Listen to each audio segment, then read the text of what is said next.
What's going on, everybody? My name's Dave McCrae. Hey, folks, how you doing? Dave McCrae here.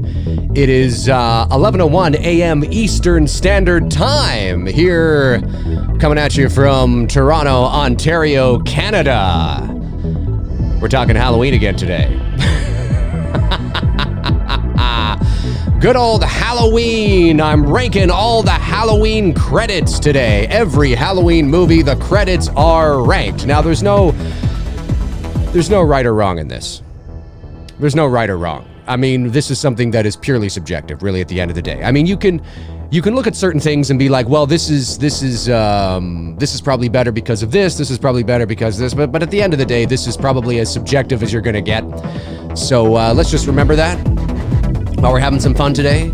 Nobody needs to be like, I think that's fun. It doesn't make any sense. What are you doing? You know what I'm talking about, right? So, yeah. So here we are. It is, what is it, Tuesday? Yeah, it's Tuesday, January 21st, 2020. Hard to believe. Holy snap and crap. I mean, that really is amazing if you think about it. I hit the wrong button. Oh, fuck you, man. Come on. That's what I wanted to hit. Hey, okay, so let's get started here. We are, like I said, I'm ranking all the Halloween credits today, and what I want to do is I've written them down, so I'm going to give you my ranking. I'm not going to dive deep into each one because, you know, at the end of the day, I just don't really feel like doing that. But I'm definitely going to just kind of, you know, touch on them, and let's see. There's 1, 2, 3, 4. 12. Is it 12? 1, 2, 3, 4, 5, 6, 7, 8, 9, 10, 11, 12. Yeah, there's 12 Halloween movies. So Halloween Kills will be the 13th Halloween movie. That's unbelievable. That's unbelievable if you think about that. Holy snap and crap. 79 people watching on this Tuesday morning. That's pretty good so far. Who do we got in the chat room? Anthony Stanfield. Snap and crap. You're darn right, snap and crap, buddy. Let me see here. Gina Armstrong is here. Hello, Gina. Michael Pavone. Robbie Kaziol. Am I saying that right? Robert Kelly. It's good to see you guys here. It's good to see everybody here this morning. And I added my own Busta Rhymes motherfucker in here. Here we go. Trick or treat, motherfucker! So there you go. That's actually not Busta Rhymes, that's me. But anyway, I thought I would add that to the board because that's just something you want to break out every now and then. Every now and then you want to break something like that out. So that's why it's there. Okay, so yeah, like I said, I've written my list down here, and we're going to, where's people laughing at that right now? Yeah, it is fun. And I always do it way more intensely than Busta Rhymes does. When he does it, it's more like a trick or treat, motherfucker, kind of like that, right? I'm all like, trick or treat. Well, there was one time when I was like, trick or treat, motherfucker. You know, I was like really into it, but you know, I thought I would tone it back a bit. But yeah, so I'm going to start from worst to what I think is the best. Okay, ranking the Halloween credits. So let's jump right into it here. 100 people watching. Awesome shit. Okay, here we go. So, when I say the worst, I mean, it's sort of par for the course for me because I applaud the effort, and you got to give credit where credit is due in terms of, you know, they are different and you know, it is his own spin. But I think for me, I would probably put Halloween 2, 2009, Rob Zombie's Halloween 2 as sort of the worst. And what I mean by that is I'm not a fan of these movies. It's just both of these movies have a very specific acquired taste to them. It's just not my style. I appreciate, you know, as a filmmaker, as an artist, as a creative, I appreciate what Rob was attempting to do. Rob, you know, first name basis here. But I'm just not a fan of that style. So it's hard for me to watch those two movies and watch a lot about those two movies and get into them on a level where I can really feel excited about it. And that's everything from the credits to the sequence of events to the narrative to, you know, the language to, you know, whatever the case is. It's hard for me to get emotionally attached to these things, even though I can objectively appreciate it for what it is. I can't, it's just hard for me. So Halloween 2 would probably be at the bottom, and then followed by his Halloween 1 from 2007. I remember when I was watching that movie, and I tell this all the time. I took my then 63-year-old mother to go and see Rob Zombie's Halloween. Now, my mother was a big original Halloween fan. She loved the original Halloween, because of course when it came out she would have been like 34. So I mean, she loved it, and she loved that I used to dress up as Michael Myers all the time and that kind of stuff. And so I took her to go see it, and of course, as we all know, in the first 2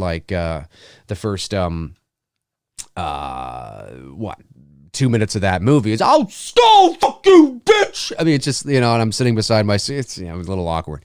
But anyway, so I remember when the credits came on, again, it felt, it was Carpenter's original theme, but I just wasn't, by that point in the movie, there had been Skull Fuck You Bitch and, and Hick Ta Hey fucking Hick shit going on. And by that point in the movie, I just was like, yeah, this is not, I'm not digging it. So I'm just not a fan of those two movies, even though I can appreciate the artistry in terms of what was attempting to be done. It's definitely his style. He made it his own, but it's just hard for me when I see them. Anything that I do maybe like about it, it's hard for me to get on board because I'm just not a big fan of either of those two movies. So, and now there's nothing particularly bad about the credits. Like, it's not like you watch it and they're bad credits or something. It's not that. It's everything that surrounds it. It's very difficult for me because it's just like, I just don't care. Like, and these movies would be at the bottom for me anyway. Yeah, it's just hard. So that's where they are, Halloween 2 and Halloween 1. And then, of course, in the third spot, although this is, and again, when I say third spot, I mean like third last. Bottom of the barrel for me is Halloween Resurrection. Now, I know what you're thinking. Yeah, but Dave, you don't like that movie anyway, so obviously it's going to be at the bottom. And again, I'm trying to be as objective as I possibly can here. What I don't like about the Halloween Resurrection opening credits, really at the end of the day, is it just feels, and again, there's not really much of an opening credit sequence, but I mean, the whole thing from that guy who's locked up talking about how, who the serial, he was the clown guy or whatever it's just the whole thing. Just, you guys know what I'm talking about. Again, I don't need to go into great detail because most of you watching this know these credits. It's not like I'm doing a review of each credit per se. I mean, you know how it goes. It's just, I wasn't a fan of that. It felt weak. I didn't buy into the whole, Michael passing the knife off to the guy and then seeing the, I mean, I know that was after, but it just, the whole opening just was strange to me. And it just felt,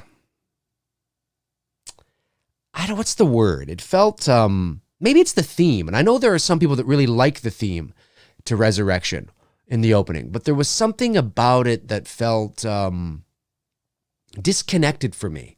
And yeah, it's a strange place to be. The Resurrection credits are like, they're I like them better than I do the Rob Zombie credits, his films, but that's primarily because I understand that I'm back in the other universe. So psychologically, I can sort of, watch the opening credits and it kind of has that, oh, this is still, Curtis and, it's kind of there. But there's, I guess it's underwhelming. That's what it is. The opening credits for Resurrection is very underwhelming to me. There's nothing particularly memorable about it per se. It's very underwhelming. Like when you start with a woo, with a fucking out of the gate, and then of course, what would you expect by the 8th movie? You have sort of just these run-of-the-mill, just get this over with credits. It didn't feel... yeah, I guess it was just underwhelming. I mean, even H2O's credits, which was the film that came before Resurrection, felt a little more, you know, I mean, it was stylized, you know, in a sense. You had all of the pictures on the wall, and you had the great, you know, Dr. Loomis impersonation, which was not bad. I mean, I hear it today and I'm kind of like, yeah, that doesn't really sound like Dr. Loomis. The guy who did the impression of him in Halloween 2018, that's actually pretty good. That sounds more like him than the H2O one. I don't believe it's the same guy. I don't think it was the same guy. If it is the same guy, well, then he's improved. No, but he's not terrible in H2O. I'm just saying that it was an interesting, although I'm not a fan of the movie at all. The opening credits are more stylized, and they're more interesting to look at, to pay attention to watch. You know, again, you got the more orchestra type theme that comes in. So that was kind of interesting. I haven't heard the Halloween theme in this way before. That's kind of cool. You have all the images, you know, passing by, all the old stuff, sort of catching you up to date, reminding you of what's come before, you know. And then you got Dr. Loomis's voice of met him 50, sitting in a room, staring at a wall. You know, all these things. It was cool. I mean, I can say that although I'm not a big fan of Halloween H2O, I can certainly say that the credits were, you know, a product of its time too, but also, you know, there was enough creative sort of stylized stuff put into that it was kind of interesting. So, so that's, I guess, when you compare it to Halloween Resurrection, which was the movie that came before, Resurrection just seemed like they just wanted to get through it, you know, and away you go. At least that's how I feel about it from what I can remember. And then after Halloween Resurrection, of course, I would have Halloween 6, The Curse of Michael Myers. Now, I actually, you know, again, we're just talking about the credits here, okay? We're not talking about, you know, I understand that in some of these films, obviously, the narrative seeps into the credits, and Halloween 6 is a perfect example of that. And I'm not a big fan of the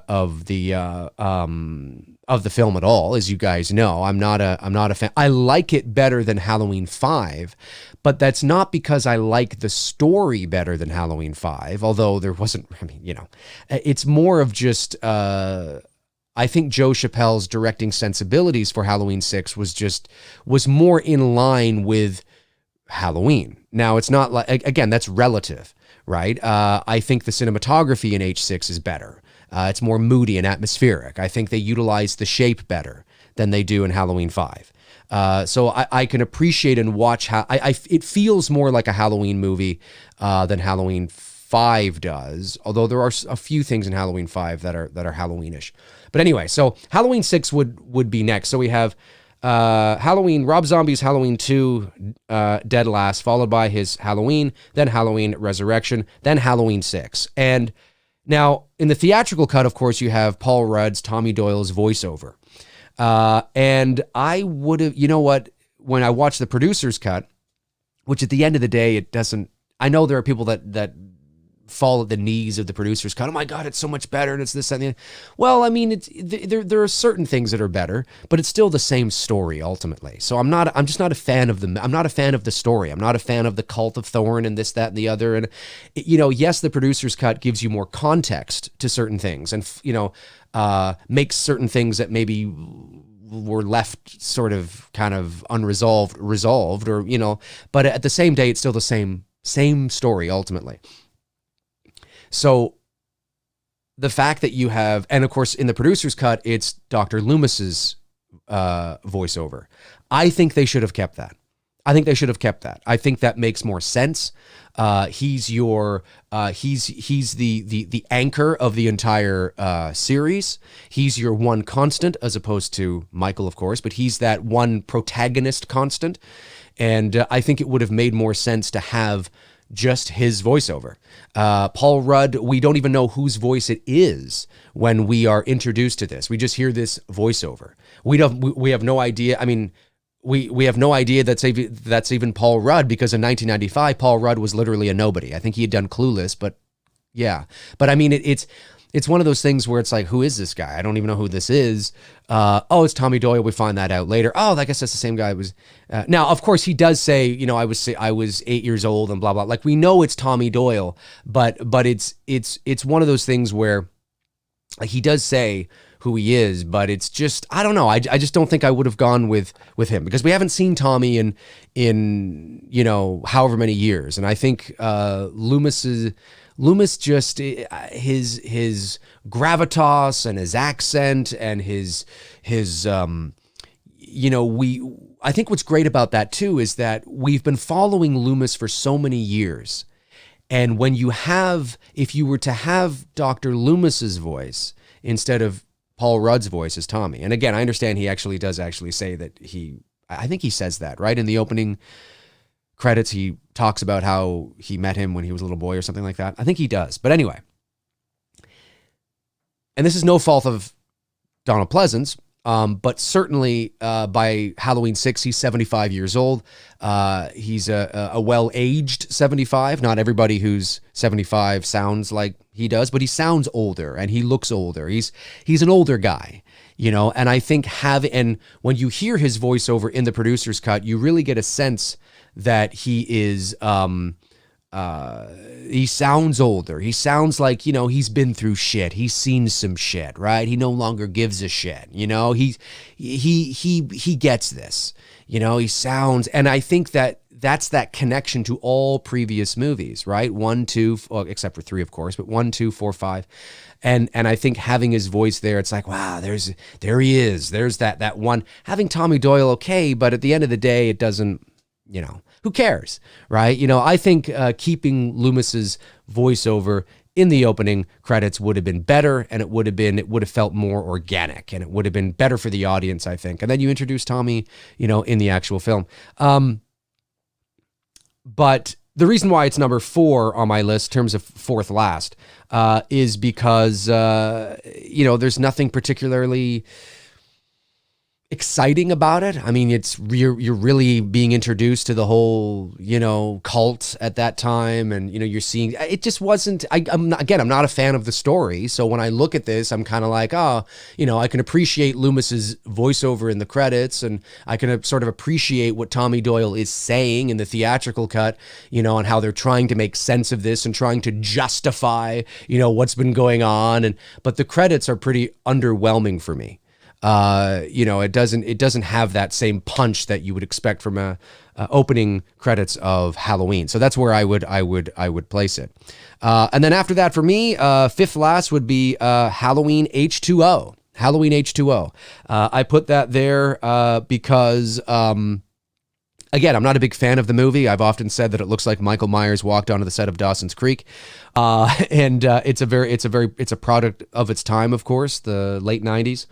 And now I like the opening credits over Resurrection and over the film, the other 4 films that I've talked about. But when we compare it to the rest of the series, this is where it falls for me. It has a very specific identity to it, but I applaud its effort in trying to bring something new and sort of reestablish itself. I think what really helps that opening scene too is it's everything that's sort of firing there. It's the orchestra type Halloween theme mixed with Loomis, his dialogue. I don't understand why they didn't just do his dialogue. Like actually just take his dialogue from the actual first film. That's what I would have done. It might not have matched up. There may have been a rights issue there, but it may have not matched up actually, or they may not have actually had the actual audio track on its own. They might have just had the mix. I don't know if they would have had the audio track in terms of his voice on its own. They may not have even had that.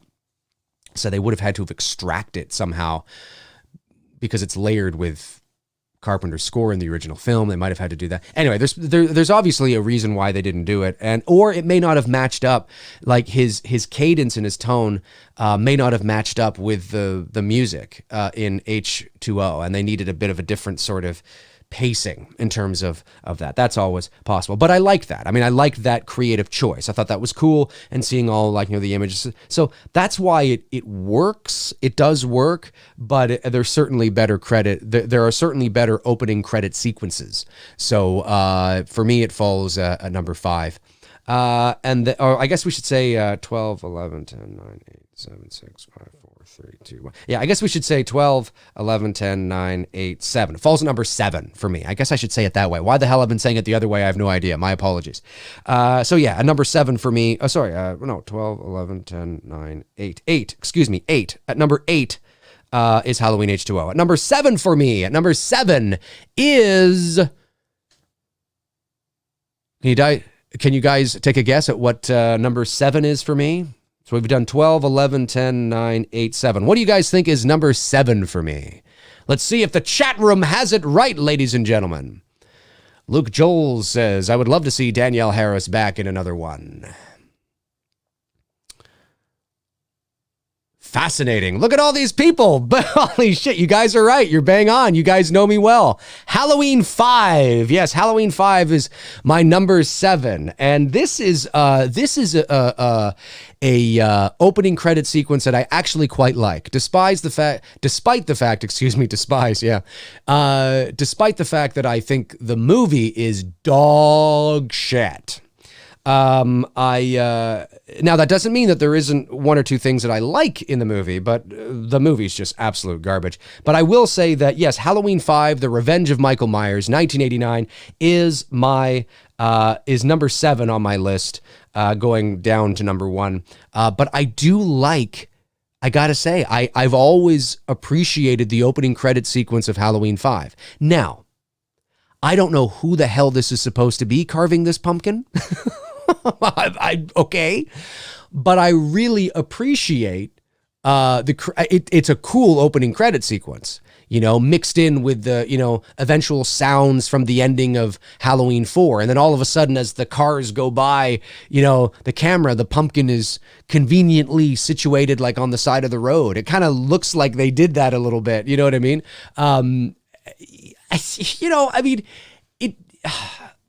It doesn't make much sense in terms of, is this Michael carving a pumpkin? Is this the Hermit carving a pumpkin? Or is it just cool? You know what? It's just fucking cool. Like, that's what it is at the end of the day. It's just cool. And with a director like, I always get his name wrong, but anyway, the guy who directed 5, there is very little doubt in my mind that if he was ever approached of, okay, so why are we having a guy carving it? Like, what? It's just cool. It doesn't make any sense. Yeah, I know. It's just fucking cool. Let's do it. So, and it is cool. I mean, it definitely is a cool opening credit sequence. Don't like the movie. Doesn't make much sense. Don't know who the guy is that's carving the pumpkin. And obviously it's not supposed to be anybody. It's just, it's a separate sort of, I'm being a little facetious. Okay, folks. It's a separate sort of, illustration of art in and of itself. It's its own separate thing. It's not supposed to be anybody in the movie carving a pumpkin. It's just a cool, opening credit sequence kind of thing, right? That's all it is. Okay, so number 6 for me would be Halloween 3, Season of the Witch. This is number 6 for me. And I gotta say, you've heard me say this before on this channel. I'm going to reiterate it again here. I'm going to say that I am somebody that really, I like Halloween 3, Season of the Witch. But I do think okay, we're talking about the opening credit sequence. I like the opening credit sequence of Season of the Witch. I think it's cool. And I think Alan Howarth's synth theme is fantastic. And I think it's really good in that movie. And it's a product of its time, of course, but I like it. I like the lines going across the TV and shit and like the lines going across the TV and seeing, and all the sounds. It's cool. It's a cool opening credit sequence. I got to admit, I do like it. And I just, it makes me want to say this. So I'm going to say it. I think, and I've said it 1,000 times, I think there is a lot of untapped potential with Halloween 3, Season of the Witch. And I think if you were to remake that movie today or into a series today, I think there's a lot of potential. I don't think Halloween 3, Season of the Witch is as good as those that have revisited it and said, oh my God, this is better than it was. I don't think it's a great movie, but I don't think that's I think, you know, I've said this before, there's the concept of Halloween 3 is bigger than the budget they had. And I think there's a lot of untapped potential that if you were to take that concept and have a bigger budget and reintroduce certain things and really give it a real global, or at least, you know, a continent, apocalyptic wide feel to it, I think there's a lot of untapped potential in the story and the ideas of Halloween 3 Season of the Witch. I think the movie that we have is fine, but their ideas and concepts were too big for the sandbox they were playing in. And I think that's why it kind of, you know, I watch it today and I'm like, it's fine, you know, but I don't think I think there's so much more they could have done.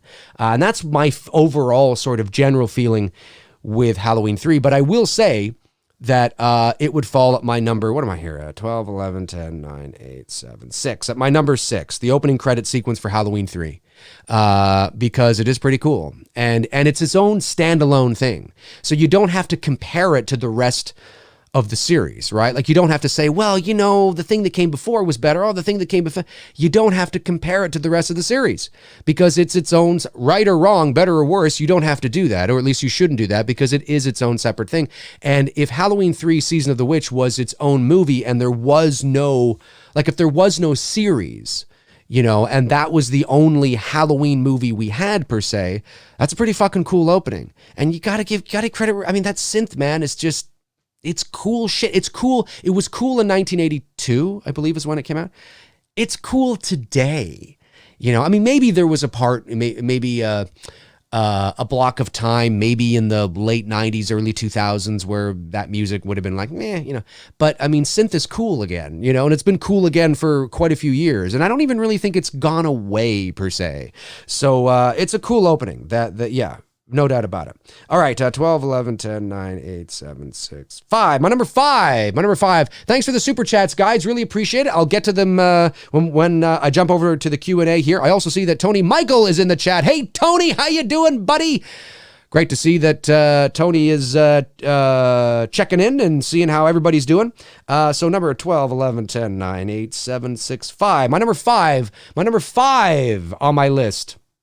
Going down to number 1 of opening credits for Halloween, the Halloween series would be Halloween 2018. Halloween 2018 is number 5. I got to admit, it's cool. When I went to the world premiere here in Toronto and, you know, after Aaron says, you know, say something, and then the credits begin, and I got to admit, you know, I mean, I'm only 5 minutes into the movie, but I got some goosebumps, and I'm sitting there and then I see the pumpkin and it's, you know, it's starting to, you know, kind of, it's reverse photography, I think. I think they were taking a bunch of photos, I think is what they were doing.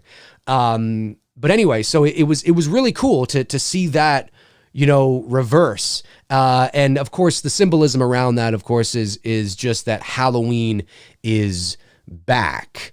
It's gone from being dead to being alive. There were a few people I remember when the movie came out. There were some people that were like, but the original pumpkin in the first movie never smushed. It never went down. So why is it coming back? Well, it's not about that. It's about the overall sort of symbolism of the series, the Halloween series being dead for all intents and purposes, and Halloween being resurrected, right? And of course, it's the original pumpkin. So, you know, that is also, you know, letting you know that they're going back to the roots, going back to the original, you know, they're supposed to be anyway, going back to the original intent of the character and the style and all that kind of stuff. And Halloween like that, because not only was Halloween dead for all intents and purposes, right? But that incarnation of Michael Myers was dead. That original intent was dead and had been dead for years. You might even say decades.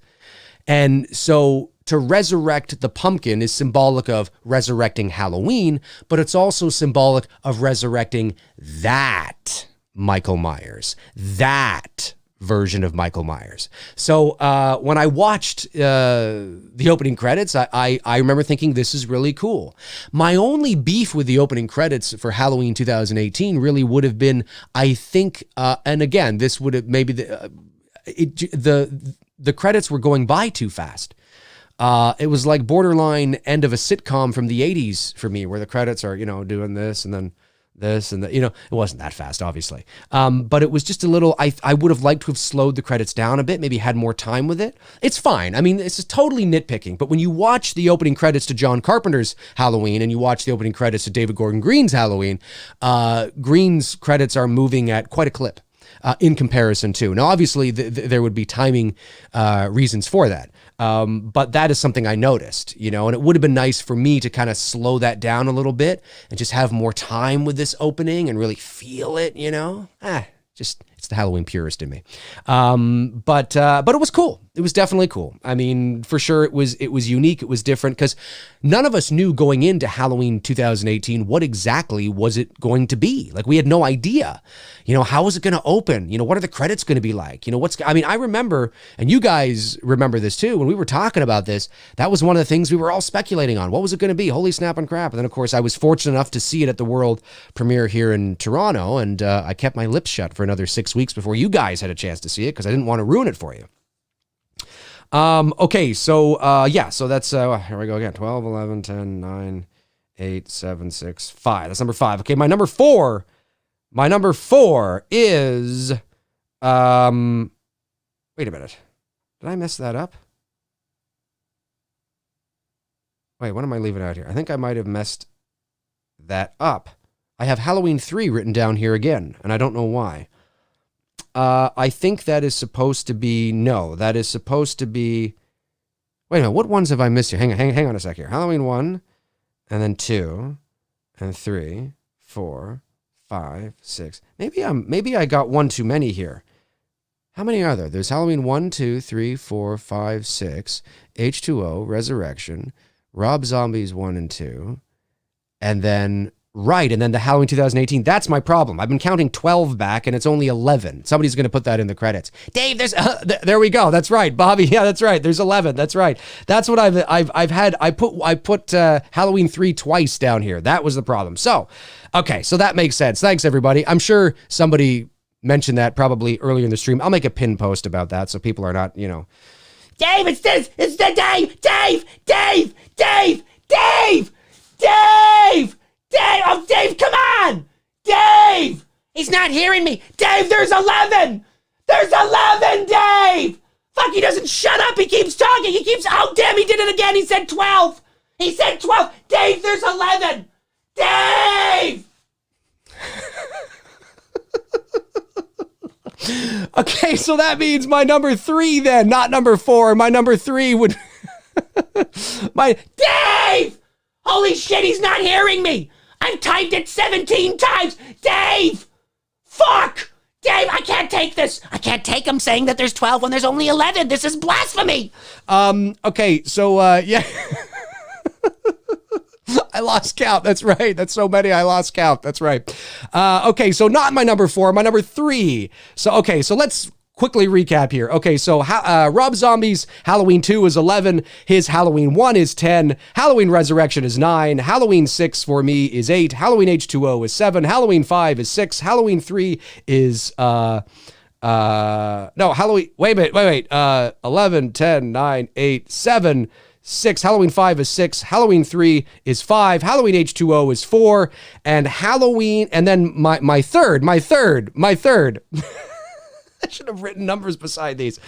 My third is Halloween 2 from 1981. Halloween 2 from 1981 is my third. Halloween 2. Now, the reason why it is number 3, I love this opening. I really do. I adore this opening. But it is absolutely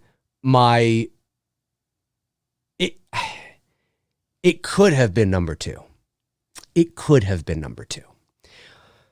But the reason why it's number 3 is because although it's awesome, and I do love the whole, haven't trick-or-treated to death tonight, which is Tommy Lee Wallace's voice, by the way. You don't know what death is. I mean, this fucking... Yeah, come on! It's amazing. It's fucking amazing. But it is very similar to the opening of the first movie. And that is the only reason why I have it in this position. I love the synth score. I think I still prefer Carpenter's original piano, 100%. But it's cool. But it's a similar presentation. Now, yes, it's a different pumpkin. The pumpkin does open to reveal a skull. That's really cool. So there's enough differences there that you can appreciate it on its own level. But definitely, it is because it's the same idea, which makes sense. I mean, you are bookending this story with this sequel, and it makes sense to have another opening similar, but taking it a little bit to the next level. It didn't bother me. It doesn't. It's different enough. It's got a different sort of sound to the theme. It's got a different pumpkin altogether. The pumpkin opens up, and you see a skull, and I mean, it's really cool. It's not like they're just reusing the original opening again, right? They're doing different things to make it the same, similar, to tell you that you're connected to Halloween again in that original film, but it's different. Yeah, I mean, it's iconic. And to this day, whenever I hear him say, "You don't know what death is," and he takes off down the goosebumps. I mean, come on, am I right? Am I right? But it's the synth, however you want to. That's my synth sound effect. Sounds like a chicken. Anyway, some cool shit, right? So that would definitely be the opening credit sequence for Halloween 2 is number 3 for me. Cool shit. My number 2 opening credit sequence. In the number 2 spot. We're getting to number 1. This is going to surprise a lot of people. But because a lot of people have this at number 1. And you can make a huge justification for it. But for me, and I'll explain my reasons, for me, in my number 2 spot is Halloween 4, The Return of Michael Myers. And I know a lot of people are going to go, what the fuck? That's impossible. Dave, everybody thinks Halloween 4 is the best opening credits. What are you doing, MCRAE? What are you doing? Fuck you, man. Come on. That's exactly what's happening. That's what every Halloween fan is thinking right now. Every Halloween fan right now is literally thinking, fuck you, man. Come on. But here's the thing. For me, it's Halloween 4. And the reason why, which obviously leaves the original Halloween 1 as number 1. And the reason for that is because of the classic nature in which the opening credit sequence for Halloween 1 is. We'll talk about that in a second. But Halloween 4, I mean, what is there to say about the opening of Halloween 4 that has not been said already? It is one of the best openings in the entire series. And you could make an argument that it is the best opening in the entire series. Why is that? Well, there's a very specific identity to it that you don't have with the rest of the opening credit sequences for Halloween. The movie is called Halloween. Are we going to have a fucking opening that feels like Halloween yet? In terms of the foliage and the environment and this, that, and the other. Finally, 4 movies in, we get that. And maybe a little too late, but we get it. And with Alan Howarth's sort of soundscape, that impending drone, sort of that impending doom, that ominous presence that begins to moan, right? And it starts to kind of creep into the story, and you hear like a crows and shit, and you see that, you hear the and all that stuff, and you see, and the wind blowing across this desolate, vast expanse of this farmland, and the dust picking up and stuff. It's great stuff. It feels like the Midwest. It looks like the Midwest. It feels like October. It looks like October. But what's great about that is not just the environment. It's how Howarth uses the sound, because it's not really a piece of music per se. I mean, it is for all intents and purposes. But the track that he uses is this ominous, like I said, this ominous impending drone. Like it's insidiously beginning to move through the Midwest again, right? Something is lurking in the shadows. Something has been asleep for a very long time, but now is beginning to awaken. Something is beginning to awaken. And you can really feel that in the opening credits of Halloween 4, the return of Michael Myers. And so, you know, there is a big, strong argument to be made. Yeah, Pride says, say, Dave, there's a lot of mood and atmosphere. There's a lot of mood and atmosphere. And, but there's so many things that are firing on all cylinders for that opening that you absolutely can make an argument that it is the best opening in the franchise. You absolutely can. But why did it sit at number 2 for me? Why is Halloween 1 for me the best opening in the franchise? Well, some people could say, well, that's just because you're Halloween purist. You think everything related to Halloween 1 is the best. That's just what you are. Well, no, that's not why. But because there are a lot of things the other films do that you know, there's some things that other films have that do it a bit better than in that movie. But what I appreciate so much is the simplicity of the opening credit sequence to the original Halloween is my number 1. And it lines up perfectly with the style of what that original intent of the movie was supposed to be. You know, we know this, that first movie was a standalone, right? That was the intent of it, right? So it was that, you know, as you've heard me say ad nauseum, it was that Twilight Zone, you know, it was like a 90-minute Twilight Zone episode, right? And the end of the movie is just that. It was the boogeyman, you know, blah, blah, blah. The opening title sequence for that story alone is brilliant.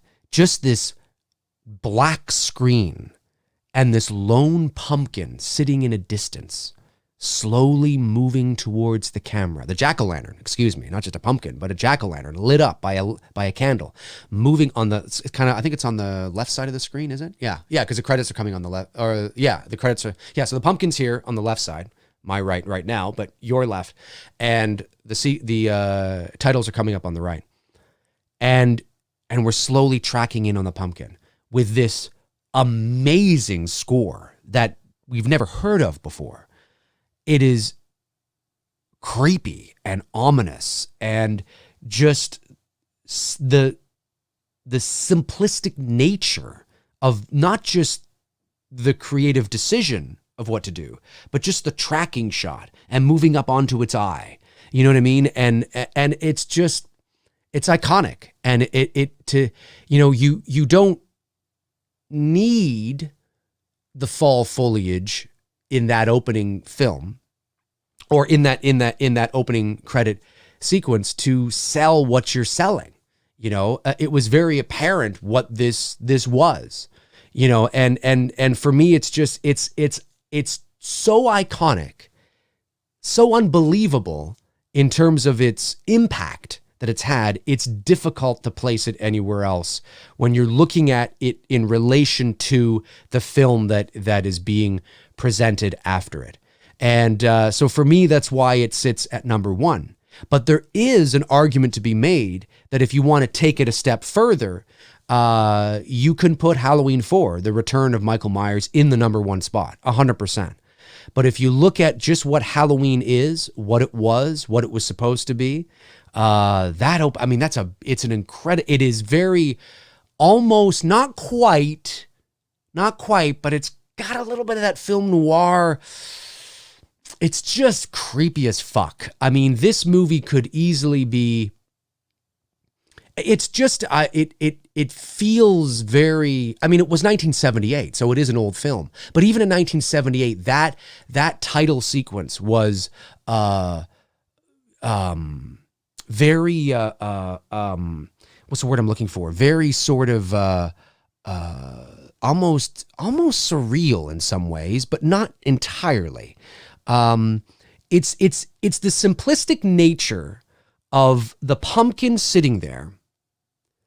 There's nothing particularly creepy happening, but you still feel creeped out sort of watching this because you don't know what to expect and you don't know what's going on. Why is there this pumpkin just sitting there and we're tracking in on it, right? And just the credits and you're waiting for more. That's what it is. You're waiting for more, but more never comes. And you can make the, similar arguments as well for Halloween 4. I mean, you absolutely can. You're waiting for this, there's this drone, like, what's going to happen? And nothing does. And then we crossfade into the ambulance. So you absolutely, if somebody was to say, no, it's Halloween 4 because of this, I'd say those are great arguments. And I can't argue that. I totally understand. But for me personally, Halloween 1 just edges out Halloween 4 because of how iconic it is and the what it represents in relation to the kind of movie that the original Halloween was. It's as simplistic as what follows, and it's this tight, beautiful. Like in some ways, you could say that the title sequence for here's the thing. The title sequence for Halloween 2018, right, is probably is very similar to the original Halloween. But Halloween 2018 is more gratuitous. It's more modern. It's more intense. So when you watch the opening title sequence for Halloween 2018, it's fine, but there's nothing that, you totally could have a different title sequence. And maybe should have to match sort of the tone and the execution of this modern sort of telling of Halloween. You could make an argument and say that the opening credit sequence for Halloween 2018 feels, you can tell that this is purely for sort of nostalgia for the most part, right? Whereas when you look at the original and you look at the opening credits of that film, it's just beautifully matched. Everything about it is just fantastic. And it's that simplistic nature in relation to, and I mean, and what I mean by that is that when you watch the original Halloween and take it for what it is as its own thing, which is what it was supposed to be at that time, don't forget. And then you go back and you look at the opening credits, it's like, oh yeah, this is totally Hitchcockian. This is totally like, it's beautiful. It's such a weird, creepy, you know what I mean? It's perfect. It's so perfect for that movie, that's why it's my number 1. But you can make the argument for number 4, folks. You absolutely could make the argument for number 4 as being number 1. You absolutely could. No doubt about that. So to recap now, 11, Dave, there's only 11. What are you doing, Dave? Okay, so my number 11, Halloween 2, 2009. Number 10, Halloween 2007. Number 9, 2002's Halloween Resurrection. Number 8, 1995's Halloween 6. Number 7, 1998's Halloween H2O. Number 6, 1989's Halloween 5. Number 5 is 82, Halloween 3. I think it was 82, right? Halloween 3. Number 4 is 2018's Halloween 2018. Number 3 is 1981's Halloween 2. And number 2 is 1988's Halloween 4. And number 1 is 1978's Halloween. Those are how I would rank the opening credits for Halloween. But if you're watching after the fact, I want you guys to comment below in the comment section and let me know how you would rank the Halloween the opening credit sequences to all the Halloween films. I'd like to know. I have a strong feeling that Halloween 4 will be number 1 on most people's lists. But that's how I would do it, and those are a bit of the reasons why. Again, I mean, this video could easily be 3 hours long. I could fucking take 2 hours and just talk about Halloween 4 for Christ's sakes. But I tried to get through it as quickly as I possibly could and give sort of the general consensus of why I like each one and why I put them where they are because, for time's sake. So hopefully you guys enjoyed that, but I'd really love to know what your rankings are as well. So let's go over to the chat room. I know there were a couple of super chats that came in, so let me just grab those super chats now. Let me see here. Tom Fiera sends in a super chat. Thank you, buddy. Says, what time do you think What theme, excuse me, do you think was the creepiest? That's another good one. A Nightmare on Elm Street, Exorcist, or the Halloween theme? Well, I'm a little partial to Halloween. I mean, I got to say, it's just like everything. I would say that the Exorcist theme is creepy, but when you listen to it's only really the bells part that gets me. When you listen to the entire thing, the rest of it doesn't do much for me. A Nightmare on Elm Street, whatever. I mean, yeah, it's iconic and it's great, but I'm not necessarily creeped out about it. Halloween is just, it's a creepy theme from start to bottom. So I gotta go Halloween. The Badass Ninja says, sorry I'm late. Thank you for the super chat. Badass says, just got back from first triple shift at work. Well, hey, triple shift, nothing wrong with that. Working for the weekend. Working hard, buddy. Big G says, Myers walks slow. Freddy and Jason would kick his ass. They might. You never know. Steve Johnson sends in a very generous super chat. Thank you, Steve. Says, hey, Dave, why do so many people love H4? I don't get it. The story's weak. The violence lacks subtlety. Myers is basically a mass zombie who exits the film, falling into a mine shaft. And of course, the mask. What gives? Well, Steve, great question. This is my off the top of my head thought on that. Because we had so many garbage movies after that. And because that iconic ending, in many cases, tends to sort of, sweeten any that may have been in Halloween 4.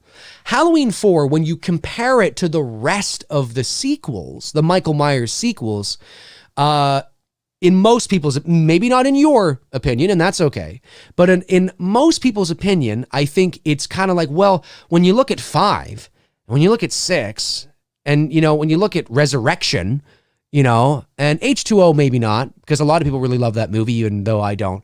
You look at Rob Zombie's movies. I mean, it's one of the better, more acceptable sequels. I've always thought that it was a pretty decent return. The music is great. The atmosphere is great. Loomis is great in it.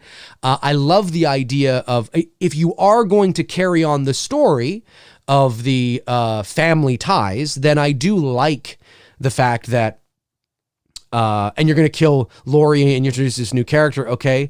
Danielle Harris was good in the role. I still think it would have been stronger if you had convinced Jamie Lee to come back. That's always better to do that. But nonetheless, they had to work with what they had.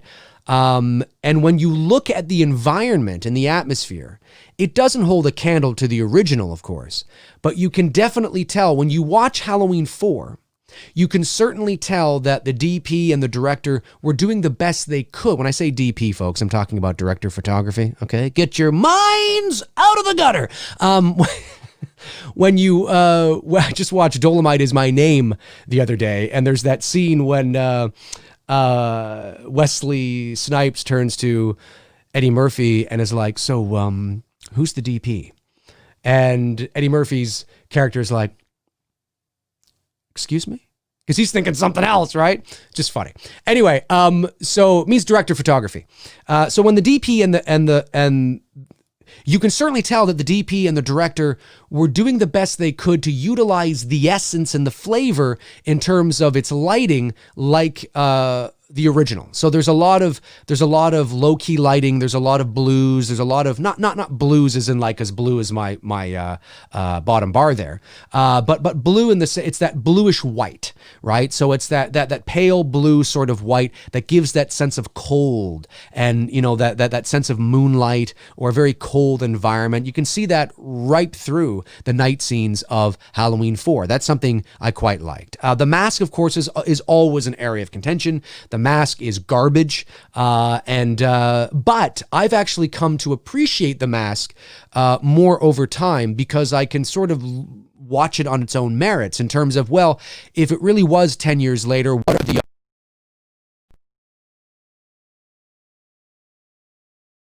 odds? Oh, wait, are we there? We're back. There's a bit of a hiccup there. Did I hiccup there? I think I'm okay.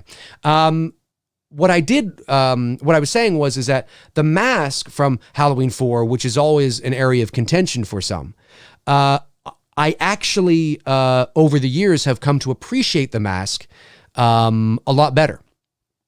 And I think it's because when you watch it on its own merits, it is a creepy mask. It's just that because we are comparing it to the original, it's garbage. Absolutely. It's garbage to anything from Halloween 1 or 2. But if that was the first, like that mask in and of itself, if there was no Halloween film ever, and I just saw some guy, dressed like that in a dark alley, I'm running the other way. I mean, it is in and of itself, it's got some weird eeriness to it.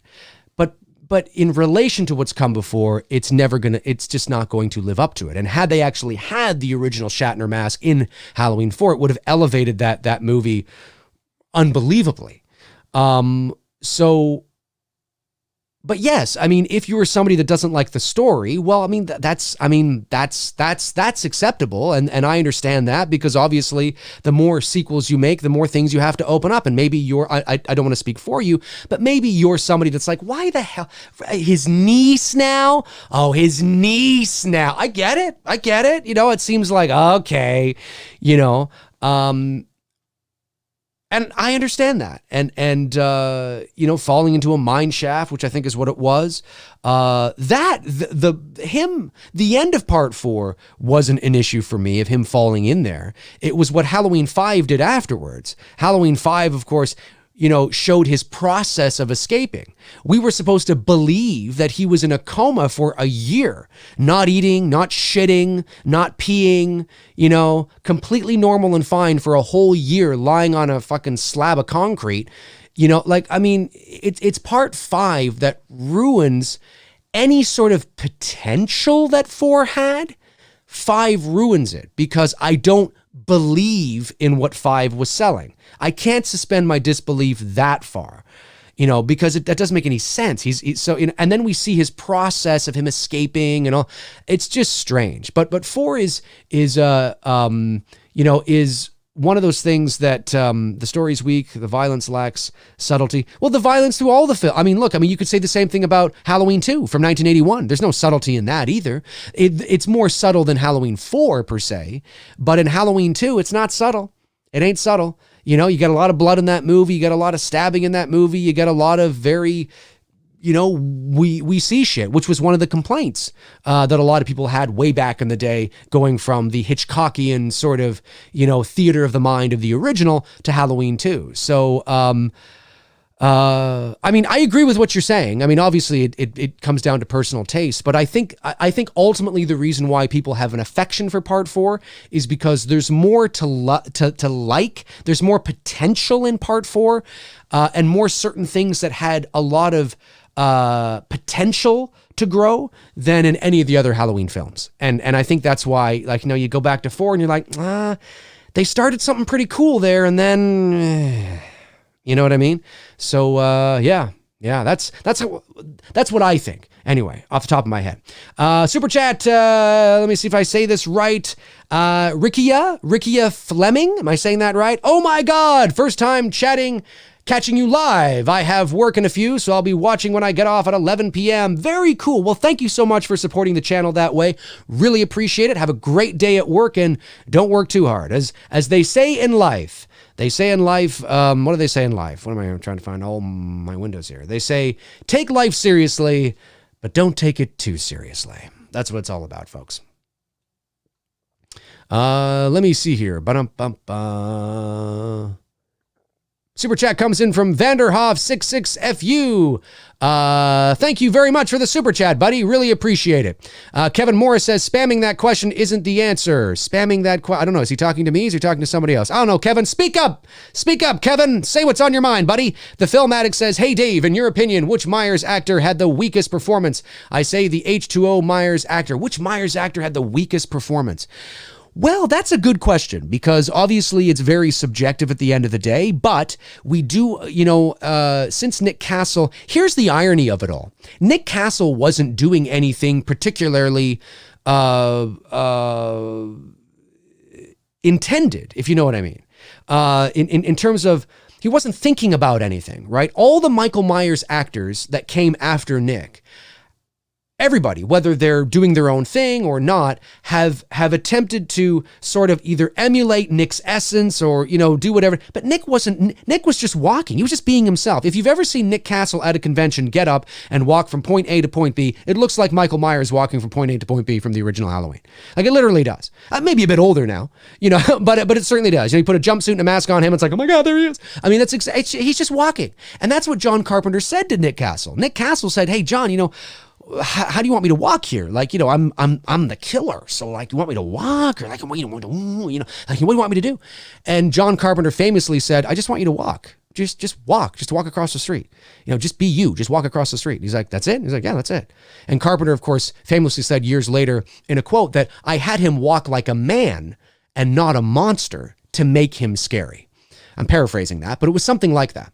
And so Nick was just walking, right? His approach, his walking. Now, was he consciously aware of maybe adding little nuances in there? Like, I'm going to maybe turn like this. So I'm going to be a little more, graceful and a little more kind of like this when I walk into the room. And of course, the sit up like this and the head turn. Sure, he added all that. He added those subtle, nuanced characteristics to the character of Michael.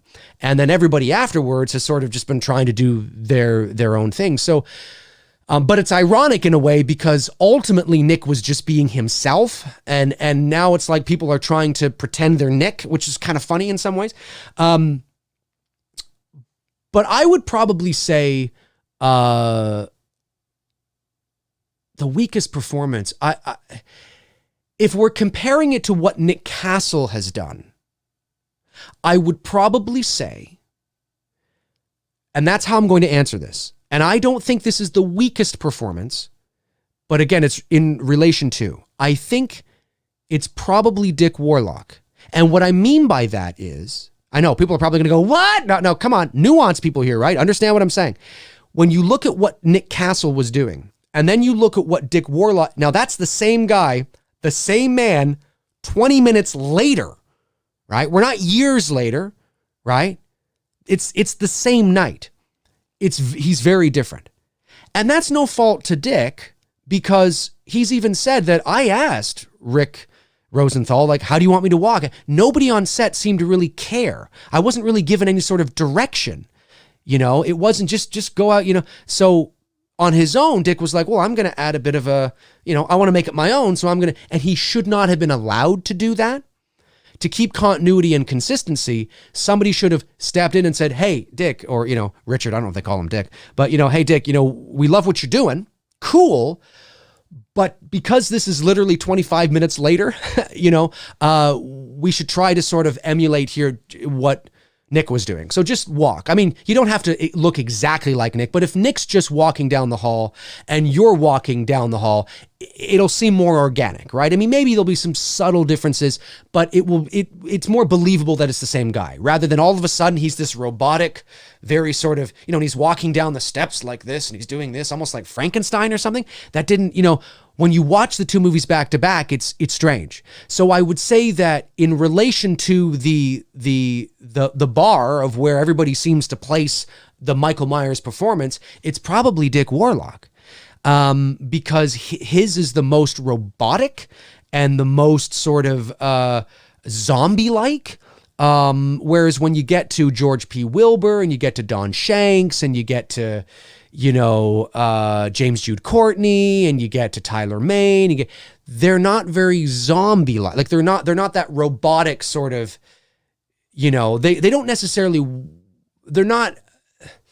I wouldn't say that George P. Wilbur looks like Nick Castle, but he looks more like Nick Castle in his movements. He doesn't look like Nick Castle, but he looks more like Nick Castle in his movements than Dick Warlock did, right? Now, Dick Warlock had the mask, though, right? I mean, that's it right there, because that was literally the same mask. So that's probably how I would answer that. That's probably how I'd answer that, is probably something to that degree. But of course there's other ways to answer it as well, right? There's other ways to answer it as well. But thank you for the question.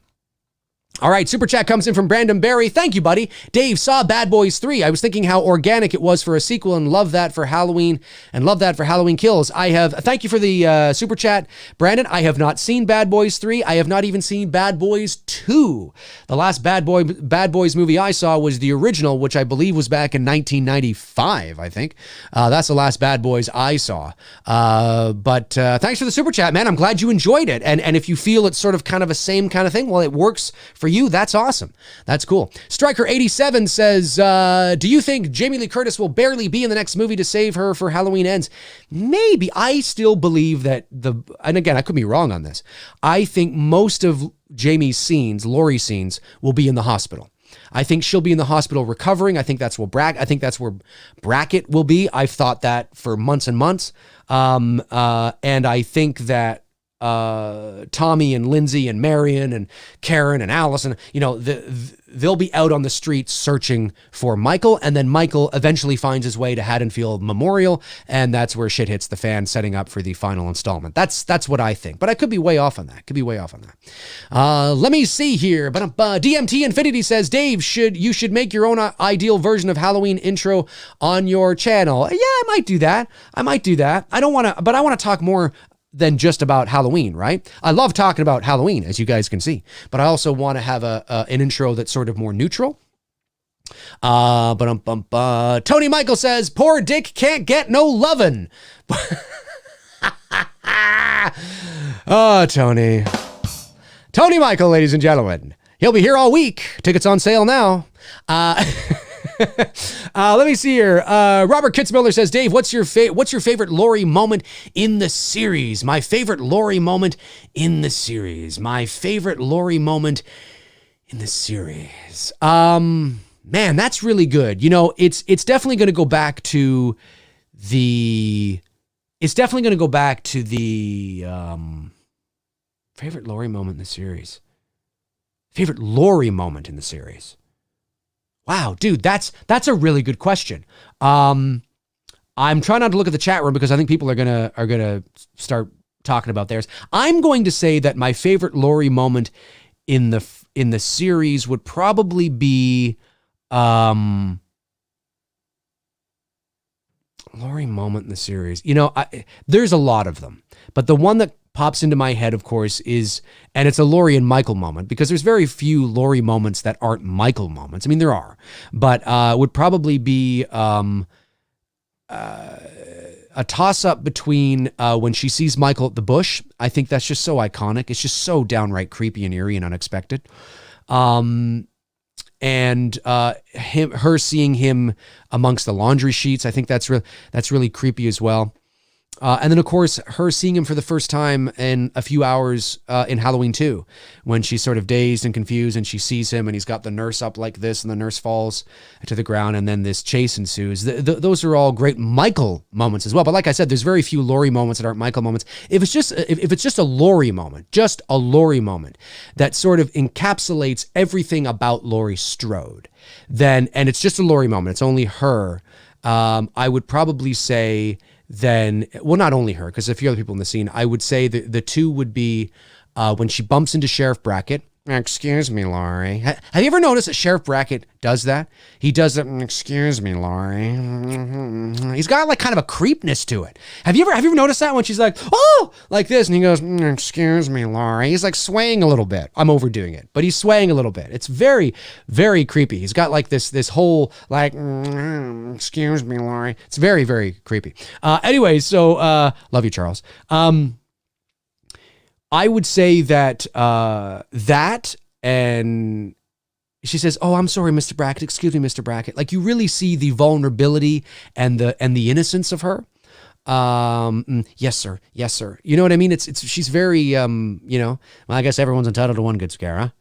Yes, sir. Thank you. You see the shyness and the vulnerability there. And then, of course, when she leaves the Myers house and begins to walk down the sidewalk. I wish I had you all alone, just the two of us. It's so like, she's so innocent. She's so pure. Like, those are good. And again, there are other cool Laurie moments, but those are two Laurie moments that really really tell you who she is. You know what I mean? And really sort of give you at least a sense of who we're dealing with here. You know, the kind of person. It kind of just goes, she's this kind of girl. You know, she's this kind of girl. You know, and those are nice moments. Those are really nice moments. Let's see here. Bobby Hall says, Dave, would you rank the Halloween soundtracks, not just the main theme, but the entire score? Ooh, woo, woo. Fuck you, man. Come on. You know what? Maybe that would take a little more time than the opening credit sequence, because the opening credit sequence, like I just made, some notes here, right? But the opening credit sequences, I can remember them, so I can kind of go, yeah. The soundtracks, I'd have to kind of dive into them and hear them all again. You know what I mean? But that's maybe in the future. That's not a bad one. That's not a bad one at all. Merch Design says he's a creepy perv in The Fog too. Well, he's got a creep. Well, I don't know. I mean, he's in love with, or he's dating, Stevie Lane. Is that it? Aren't they together? I think. I mean, at least she's an adult, right? At least she's like in her 30s or whatever, right? I mean, Lori was supposed to be like this, his daughter's best friend. And I'm not saying that Cypher, look, we're probably reading too much into it, okay?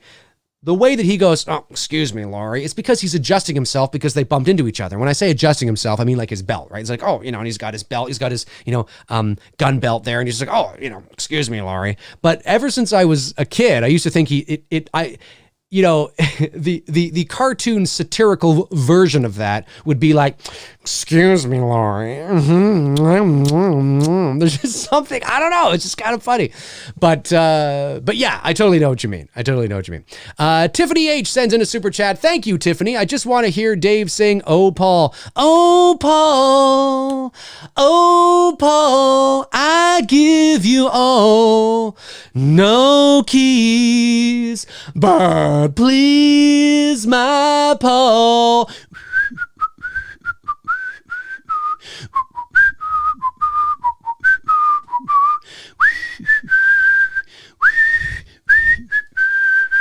There you go. Let me see here. Frank Riker, I'm deaf. Oh, Paul. Oh, Paul. Oh, Paul. There you go, Frank. Anthony Stanfield says, what are your expectations for Halloween Kills? My expectations for Halloween Kills? Well, I'll just simply say that I expect that it will be better. I think more people will like Halloween Kills than they like Halloween 2018. And I think the reason for that does have to do with expectations. I think now that Halloween 2018 is out of the bag, and David Gordon Green and Danny McBride are no longer tied down to John Carpenter. I mean, they are tied down to Carpenter's original, but they're no longer making a direct sequel to that movie. They're making a direct sequel to their own movie. So the visual aesthetic and style will be very similar. I think they probably feel in some ways a little more liberated doing Halloween Kills than they did Halloween 2018. Even though I think there's very little in Halloween 2018 that does match up with Carpenter's original, but certainly it is one of the better sequels that we've gotten over the years. Even though there are specific things that I didn't like, that I don't agree with creatively. Certainly I could understand why some people really enjoyed it. And but I have a feeling that people are going to like Kills better because they're just like, okay, whatever. Like, okay, that's okay. So I expect this. Okay, going. And I just think that there's going to be some things happening in there that are going to that more people are going to like. So my expectations are that I think I might even like it better for what it is. Although I don't know. I really have no idea. I mean, we will eventually find out. But that's what I'm going to say. That's what I'm going to say. It's that I think it's going to be if that's what you mean. I mean, is that what you mean by expectations? Are you talking about box office expectations? Are you talking about, like I'm not quite sure what exactly you're referring to there, but I would say that my expectation is that I think people are going to like this better. But I could be dead fucking wrong on that. Let's see here. Michael Roja says, scroll up, Dave. You missed my super chat. Oh, I probably didn't miss it, buddy. I probably didn't miss it. What ends up? Let me see here. Where is it? Did I keep scrolling? Let me see here. Sometimes what ends up happening is if I don't read them in order, for some reason that's not showing up. It's showing up over here, but it's not showing up. I did miss it, but that's not your fault, buddy, and that's not my fault. For some reason, it's not showing up in the main window, which is a little strange. I don't know why, but it is showing up on this window over here.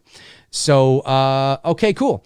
Michael Rojas, thank you for the super chat, buddy. Much appreciated. He says, hey, Dave and chat, can you join my horror group? Sandy Johnson joined last night. Well, if people want to join your horror group, they absolutely can. I'm not, I tend to sort of, I'm a part of a few things. I'll check it out. I can't guarantee that I will because I try to limit what I'm attached to and sort of how much my feed has, because as you can imagine, my feed has a lot of stuff, but I'll definitely check it out. And for those of you that want to join a horror group, definitely check out this guy's horror group. You know what, buddy? It probably didn't show up on my main chat because there's a link attached, and they probably hold those things in the spam for me to approve it. That's probably what's happened. So let me see here. Let me see if I can take your little. I will take your link, and then I will post it in the chat for anybody who might be interested. I can't guarantee that people will be interested, but there it is there if anybody wants to check out your horror group if they desire. But yeah, that's why. That would be why. No problem, buddy. No problem. Let me see here. Let me scroll back and see. I'm loving it. McDonald's. Tiffany H. Okay. Anthony Stanfield. What do you say? Howling Kills. Rebel Rick says, will we ever see Mrs. Voorhees as the killer again? I doubt it. I think we'll see Mrs. Voorhees again, but I don't think we're going to see her as the killer again, even though I think we should. Vanderhoff 66 FU sends in a super chat. Thank you, buddy. Much appreciated. Another super chat comes in from Mark Williams. Thank you, Mark. Friday series has the more creative opening credits. Even the bad movies have fun openings. The Jason Takes Manhattan 80s rock opening. Come on, man. Well, Mark, I will have to disagree. I think that I love the opening credits for the original Friday the 13th. I'd say like the first few are great, but I'm not a big rock guy when it comes to horror. I'm one of those guys that, although I do appreciate Dream Warriors, I mean, come on, it's iconic. That's fine. And of course, The Man in the Mask by Alice Cooper. I mean, that's just awesome.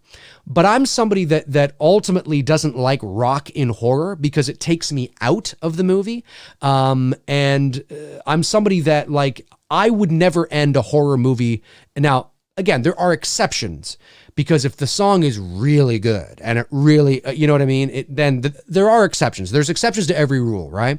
But for me, generally speaking, I don't like rock music in horror movies because it takes me out of it. I like the soundscape, the eerie, I like the horror shit because it keeps me there. And one of my pet peeves is watching a great horror movie that ends with some sort of rock music. You know what I mean? So it's like it'll end on like, it's cool and stuff, and then all of a sudden you're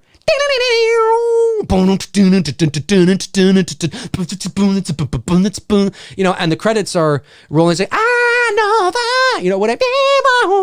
And it's just like, it takes me out of it. I wanted to leave the theater still feeling the way I felt when the movie was on, and that musical break breaks it for me. There's something about that's like, I want to still feel, and that's personal, right? If it works for you, that's awesome. I'm not saying, like, this is very subjective, but for me, if a horror movie ends with like,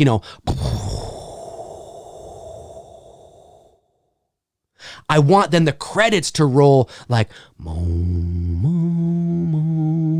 whatever, right? Because it keeps me in that, whoa. My pet peeve is,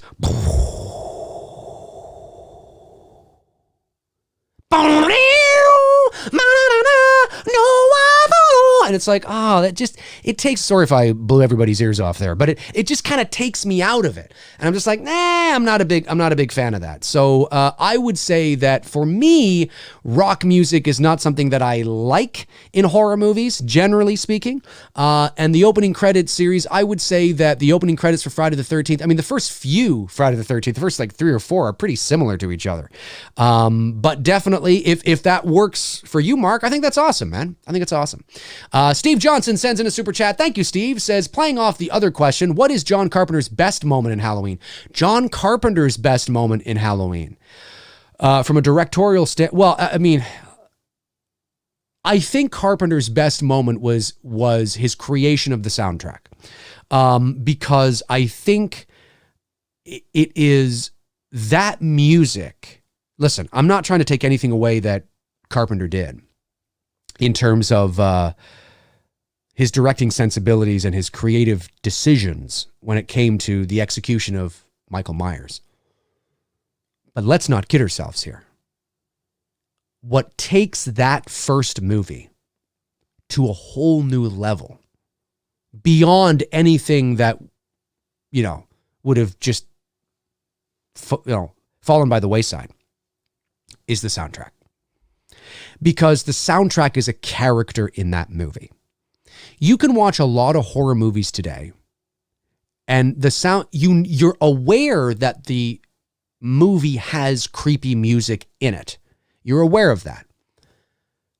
But between The Nun, The Conjuring, I don't know, Annabelle, this, that, like, just run the gamut of horror movies over the years. And that's not to say that you can't think of, but the vast majority of the music sounds pretty much the same. If I played a piece of horror modern music to you, you probably wouldn't be able to identify what movie it's from.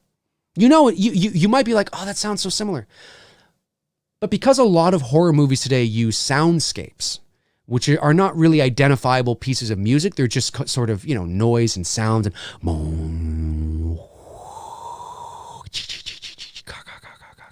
things like that, right? You hear that kind of shit all the time. And a lot of modern horror movies have very sort of interchangeable horror music. There's like it's horror music, Back in 1978, these pieces of music were characters in the movie. If I say, Laurie's theme, you know instantly what I'm talking about. If I say something like, and I'm completely making this up, but if I say something like, Bob's Discovery, in The Conjuring. There's no Bob in Discovery or, in The Conjuring. But I'm just saying, it'd be like, I don't even know what that is. It's, when you hear it and you go, that just sounds like horror movie music, And so I think that was probably his most ingenious creation for not just the original, but for the other films going forward, even though they sort of, became a little more mundane as the series went on. I think that was it. Because we all know the famous story, how Carpenter showed the movie without any music. Now, maybe she should have showed it with something. And the executive or the people didn't like it.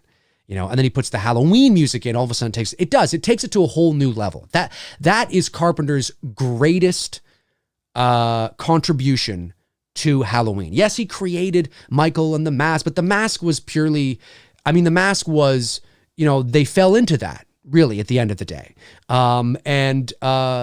His directing style is he kept it of, theater of the mind but a lot of that credit also has to go to Irwin Yablans, who wanted that. He didn't want a Texas Chainsaw film, which actually doesn't show a lot of blood, but he wanted more of the creepiness, the more of the not the overt sort of in your face violence per se that Texas had, or a lot of the exploitative horror films of that time had. Exploitation, I should say. But without that music, that music is, Laurie's theme, The Shape Stalks, Better Check the Kids, The Myers House. You probably all instantly can go, you can hum it right now. It's so identifiable. It's so specific. The Halloween, the original Halloween had like 7 or 8 Jaws themes. Now, what do I mean by that? If I say the Jaws theme, you know instantly what it is. And you go, you can totally hum it. You know it. And Halloween had like 5 or 6 or 7 different immediately identifiable themes. You just, like, you get it. So I think that's his because without that, I hate, it's not that it's not a good movie with other music, perhaps. Yeah. But that music takes it to a whole new level. It's unbelievable. Let me see. Scroll back here. Some more super chats came in. Really appreciate it, guys. You guys are doing, I love seeing all the different chats going back with you guys as well. You guys are talking amongst each other, and I love seeing that kind of stuff. Let me see here. PC Pierce says, Dave, which is better, H2O or H3 Season of the Witch? I prefer H3 Season of the Witch, if I'm going to be honest with you. Frank Riker says, Dave, are we talking about Michael or the Boogeyman, the shape? Because in my eyes, it's 2 different characters. Is Michael killing or is the Boogeyman killing? Well, Michael's his name, right? Michael is his name. That's the name that his parents gave him. So his name is Michael Myers. That's just his name, right? Nobody is anybody. I mean, you're not Frank Riker. You're Frank Riker because, or you're Frank. I don't know if I don't know if that's your last name. I don't even know if that's your name. But let's just say your name's Frank Riker, right? Frank the Tank. You are. That's your name because your parents gave that to you. But you are whatever you make of your life. You're identified by your name, but your name in and of itself isn't. It's like a title. Right? In some ways. I'm getting really meta and cerebral here. But to answer your question, no, he is and the Boogeyman is probably more in line with what he is rather than who he is. Who he is Michael, because that's who he is. He's Michael Myers, right? That's how he would be identified in the, on the news. That's how he would be identified in the tabloids. That's how he would be identified if he was sitting in court because he was caught. That's how he'd be identified on a piece of paper in a jail cell. Michael Andre Myers. I mean, he's Michael Myers. But what he is the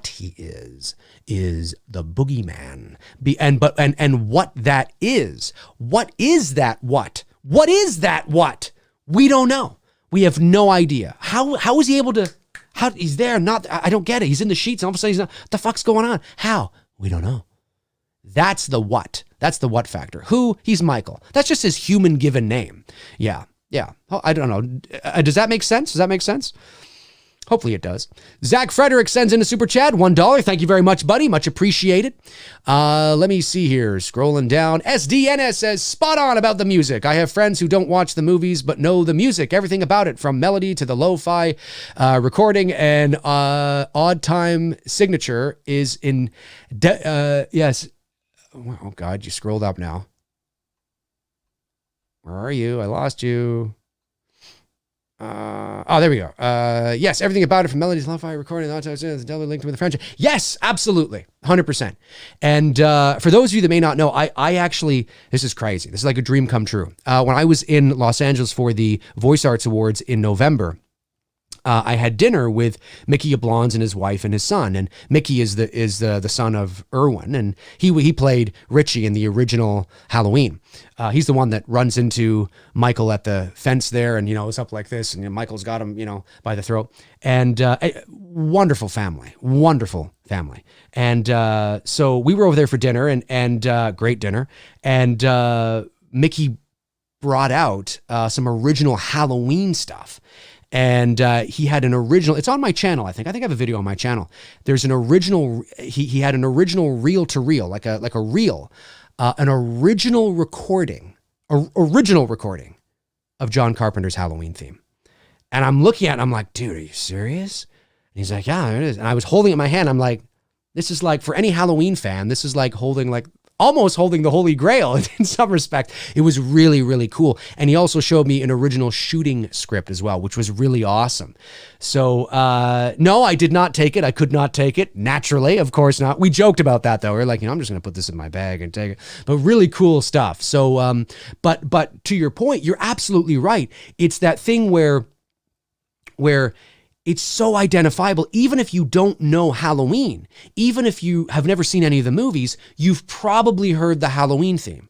That's how Not just in the world of horror, it's embedded. That's how embedded into the pop culture it became.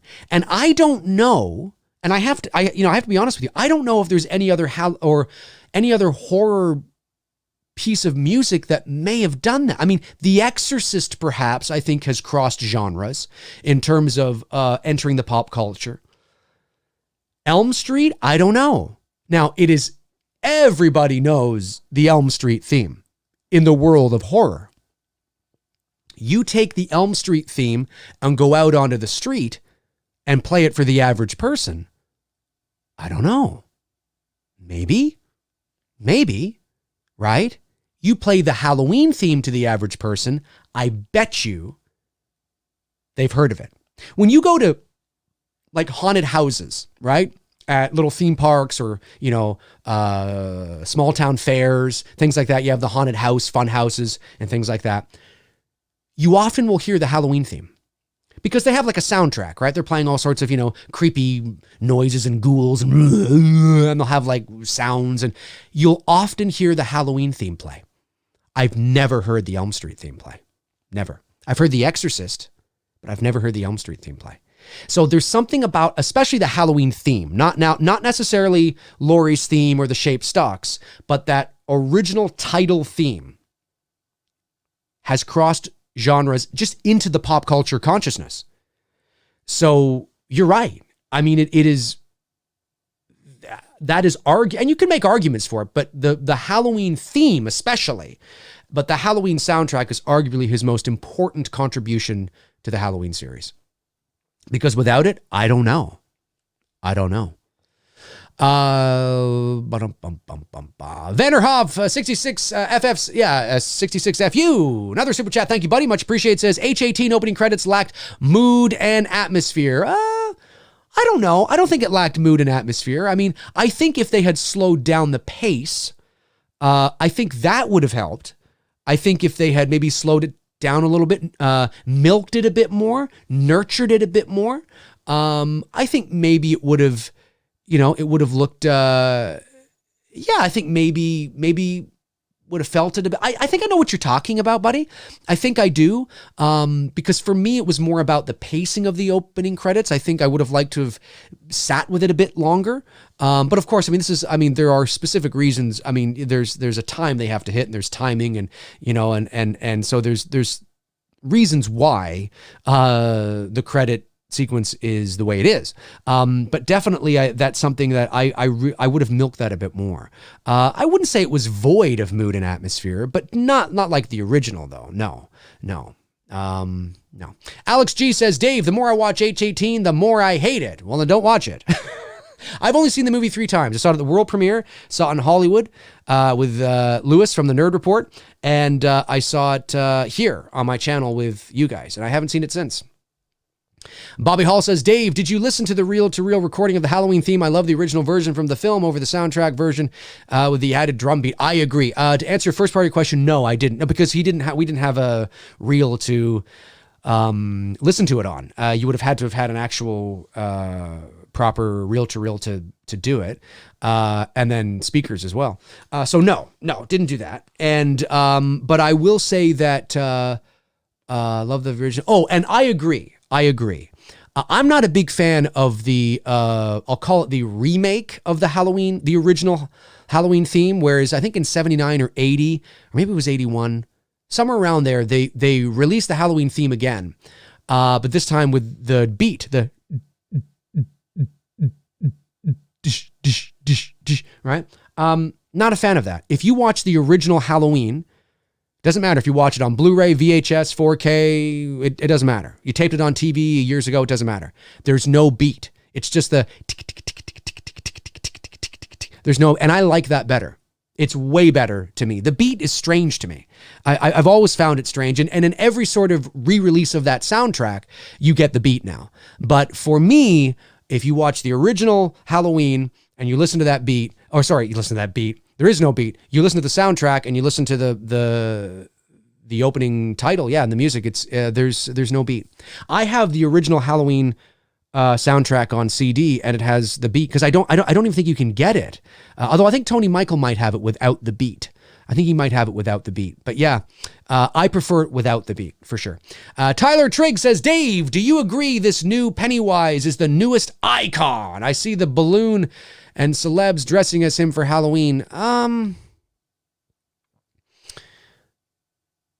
This new Pennywise, the newest icon. Well, I think probably. Yeah, I'd say so, but I mean, we've just it's just not the same anymore. You know, we've grown. What the bar has been raised so high now, and Pennywise really at the end of the day is really only supposed to be anyway in 2 movies.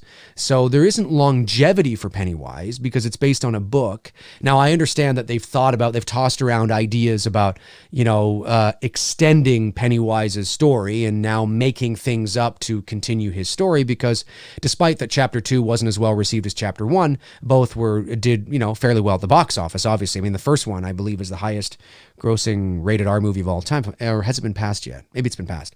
But anyway, I mean, both box office smashes, but really it's only 2 movies. So, but I guess if you were to take all things into consideration, I would say that, yeah, he's probably at this present time, Skarsgård's version and look of Pennywise is probably the newest sort of, kid on the block that people can get excited about, I guess. Yeah, I guess so.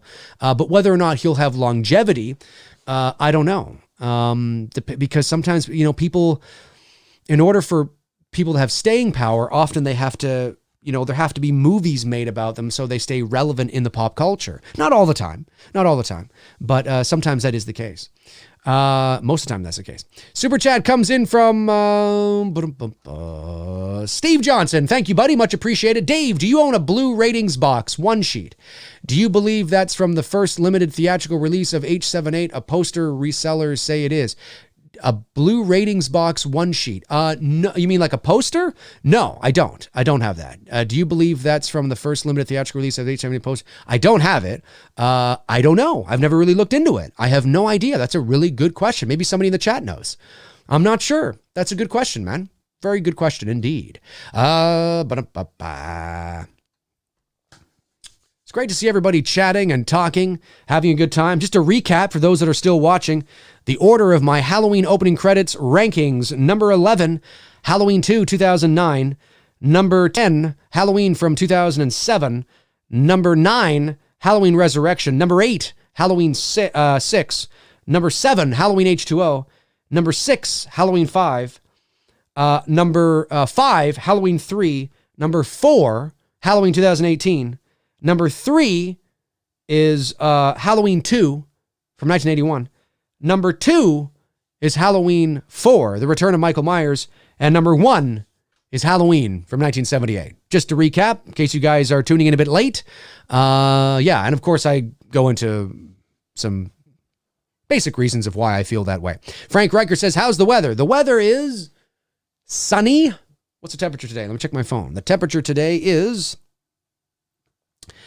-5 degrees Celsius. So whatever -5 degrees Celsius. So that's not, it's cold, but it's not excruciatingly cold. Let me see. Bobby Hall says, Dave, how would you rank the endings of all the Halloween movies? Oh, well, maybe that should be a future show. Maybe that'll be a future show. That's one I got to think about as well. Let me see. The Filmatic says, hey, Dave, do you have a favorite track from the Joker soundtrack? I have to listen to the Joker. I've only seen the Joker once, so I do love the soundtrack to the Joker, 100%. And I really love Gary Glitter's Rock and Roll Part 2. Hey, I used to listen to that as a kid, and there's a lot of symbolism around that. I'm trying to compartmentalize this and keep it concise. So Gary Glitter was, you know what? I'll save that. Let's just say that I believe that it was a creative choice to use that. Well, obviously it was, but it was very, there's a lot of symbolism around the use of that in relation to the liberation that he feels at that moment. And the fact that I believe there was something else, and it was heavily alluded to through camera angles and dialogue, that big guy that Arthur ends up killing. I think there was more. I think he was potentially sexually abused by him. And there's reasons why I think that. Now, if you watch Tony and I's sort of review on the Joker on Two Dudes and Some Bullshit, one of the shows we did that, I go into that and I talk about that there. So, but I would say that, yeah, I can't remember anything specific beyond that, but let's just say that I agree. I assume that you really like it, and I agree with you. It was a great soundtrack. Great soundtrack. Was it a woman that did that? I think so. Forget her name now. I thought it was. Maybe I'm completely wrong and I'm thinking of something else. But anyway, great soundtrack. Infiltrator, hey, how you doing, Nightly? He's here. He says, hi, Dave. I just wanted to tell you to search the chat for Johnny T. I think he has something he wants to say. I love these streams. Keep it up. Johnny T. Johnny, if you're watching, just put at Dave McCrae, and then it'll highlight and I'll be able to see it. That'll work. Yeah, that'll be better. Johnny, if you're still watching. Ryan DeRoe, super chat. Thank you, buddy. Says, Dave, these live streams have been dope. Love the format. Keep up the killer work. Thank you very much, Ryan. Really appreciate it. Thank you for the support to the channel.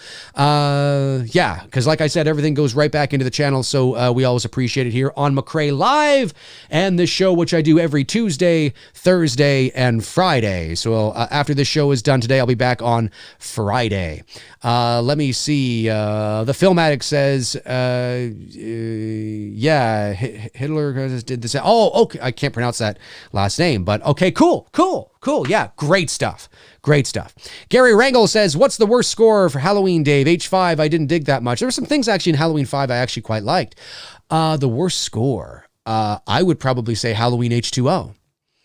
When we're talking about the entire soundtrack, I would probably say off the top of my head, H2O or Resurrection. Because beyond the Halloween theme, there's nothing really that's stands out to me. It's sort of just generic music, horror, chase, action music type shit. There's nothing that really stands out to me. So off the top of my head, I would probably say Resurrection and H2O. But if I thought a bit longer and I had more time to think about it, I might change my mind on that. Good question. That's a good one. Swifty the Gamer says, hey, Dave, can't wait for the next Hallow stream. Yes, we're supposed to be doing that. I think we're doing that next month, I think is when we're doing it. I'm not sure. Maybe, yeah, is it next month? I think it's next month. Just looking at my schedule here. I think it's next month. I think it's February. I think they wanted to do that. I think so. Anyway, Ed Reed 7712 says, Dave, do you think Halloween still will have the same effect with the Emmett Kelly clown mask? I think so. Well, I mean, I don't know for sure, but if we have nothing to compare it to, I think that the Emmett Kelly clown mask, it can be frightening, you know, the sad mask, you know, but everything else is the same music, the same soundtrack, the same sequence of events, the same use of light and shadow, the same use of low-key lighting. Yeah, I don't see why it wouldn't, but maybe not. I mean, that mask definitely has a specific feel to it. And really, and maybe not too, actually, now that I think about it, actually, because when you are utilizing the lighting that Dean Cundy and Carpenter were doing for Halloween, when you have a mask that is pale white, it reflects light in a different way than the clown mask would have, because the clown mask, I don't even think was white. Now, who knows what they would have done with it? Maybe they would have altered it the same way they did the Shatner mask. Maybe they would have painted it more white, right? So all the cheeks would have been white. Everything would have been white with just a red nose. I mean, maybe they would have done that. Who knows what alterations they would have done? But if they just took it as is, I think it may not have had the same effect, because the way the Michael Myers mask in the original reflects light when you have him in shadow, and the way that he's able to come out of the darkness and you begin to see the whiteness of the mask is very different than how that clown mask would have showed up on screen.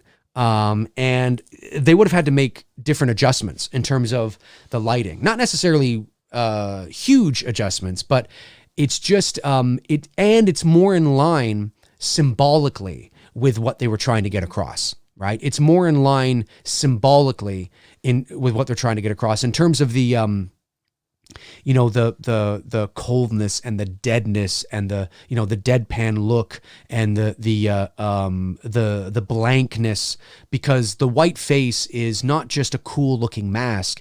It's the representation of the emptiness of who or what he is. It's the representation of the emptiness of the character that is Michael Myers, that is the boogeyman. He's blank, pale, emotionless. You know what I mean? Whereas the clown mask isn't emotionless at all. It's a sad mask. So I now that I think about it, actually, when we dive deeper, you see, you go deeper into it and you begin to realize that it might not have had the same effect.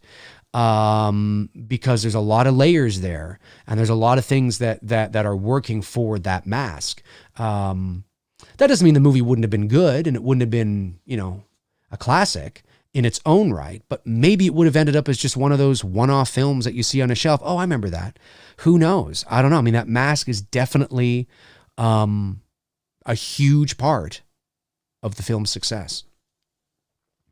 Jonathan Nichols says, at Dave McCrae, how big of a role do you think Tommy will have in H Kills? I think he'll have a substantial role. Yeah. I think he'll be in it. It's not a cameo. It's not a cameo. He's in it. He's absolutely in it. Johnny T says, at Dave McCrae, the message I keep sending with attached with a $10 super chat from a few nights ago during TDs that you only read the first 3 words. Could you please elaborate? Thank you. I only read the first 3 words, a super chat from a couple of nights ago.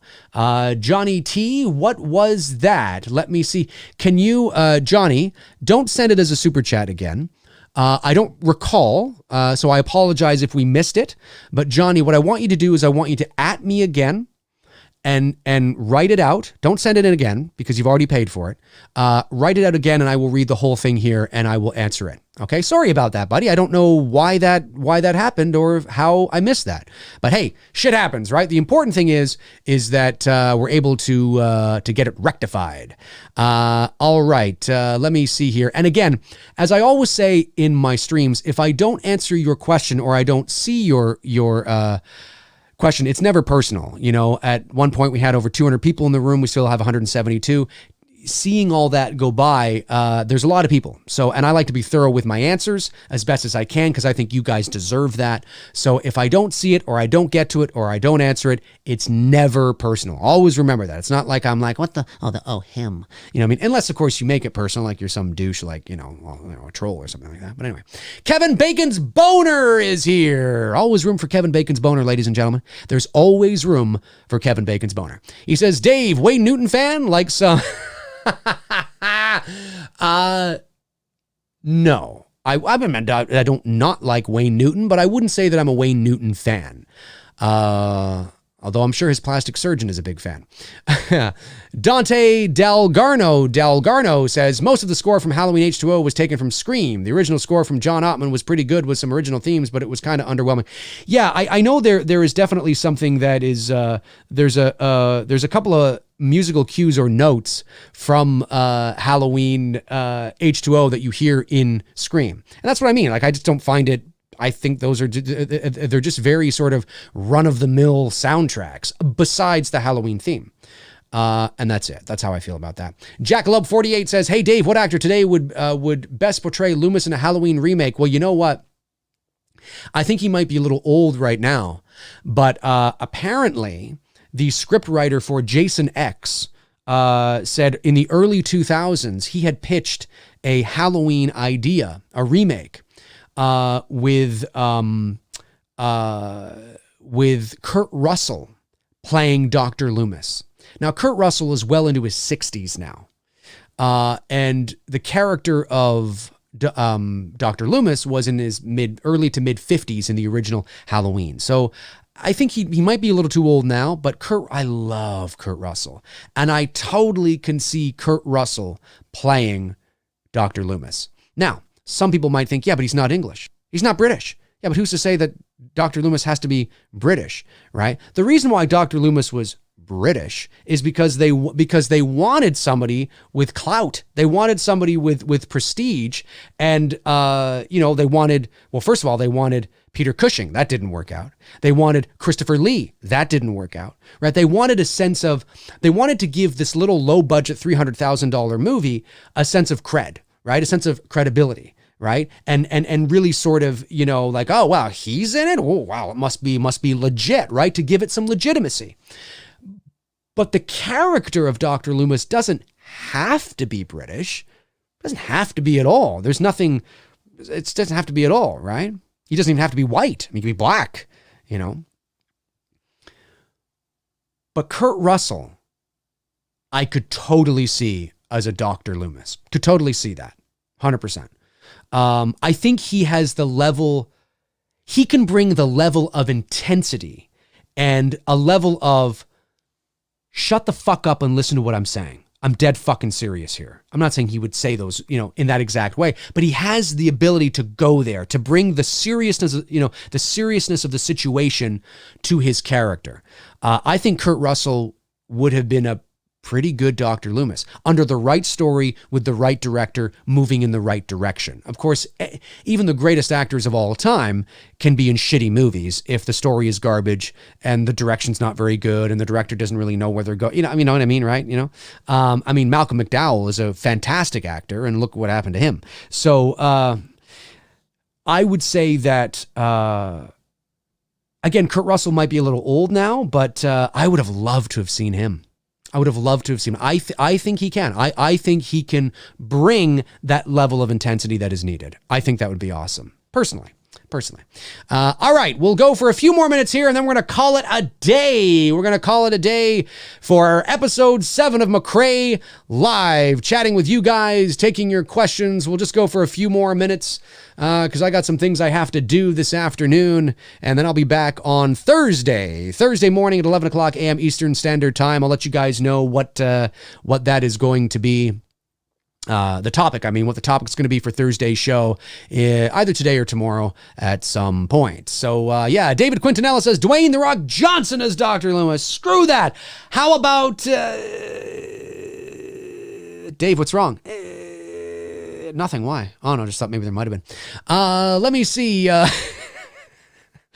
Paul Williams says, Dave, will you and Tony do a future episode of Two Dudes Watching Rob Zombie's Halloween? Well, we reviewed Rob Zombie's Halloween, like not reviewed it, but talked about it, both part 1 and 2, many months ago now. Will we watch it? Maybe. I don't know. I'm not in a rush to watch it. I want to also do other things beyond Halloween. I like that we watched It Follows last night. Next week will either be, the poll is going to go up on my channel today. And their 2 movies have nothing to do with Halloween. So I love Halloween just as much as you guys, but I also have other interests as well. So, but maybe in the future when we've done other things and we're not all Halloweened out. Let me see here. Michael Woolbert says Kevin Spacey is Loomis. Well, I don't know about now, but listen, despite what we think personally of Kevin Spacey, the man is a brilliant actor. So if he wasn't such a douchebag, and basically ruined his life and potentially the lives of many others, I mean, that would be an interesting thought. If somebody's like, well, what about him? I'd be like, okay, because he's incredibly talented. There's no denying that.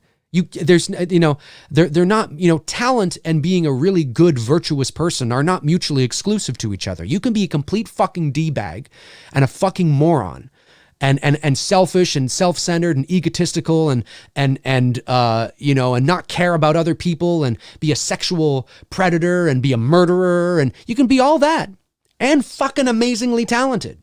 You absolutely can. It's not one or the other. I mean, you absolutely can. So, if he wasn't the way he was, I loved Kevin Spacey as an actor. Brilliant. Maybe. It's not a bad, I don't know about now, now, but certainly if this was, 20 years ago or 10 years ago when we weren't aware of all this, I mean, maybe, who knows? Pretty cool stuff. All right. We'll go to 1 o'clock.